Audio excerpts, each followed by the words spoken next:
Fakta mencengangkan pagar laut Bekasi kalahkan Tangerang, Menteri ATR, dihadang, orasi nelayan.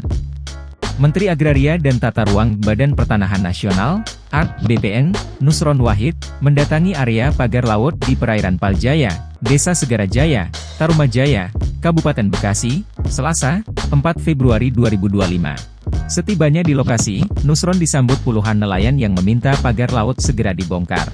Mereka berdiri di atas perahu kecil sembari membentang spanduk berwarna putih yang bertuliskan, "Kembalikan laut kami.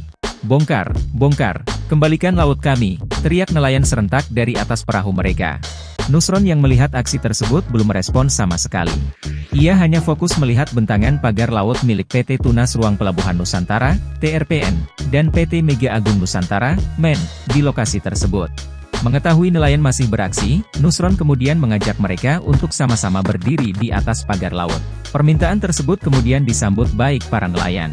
Nusron pun menyambut aspirasi nelayan dengan meminta mereka bersyalawat, dengan harapan aspirasi nelayan dapat terwujud. "Syalawat, syalawat," kata Nusron.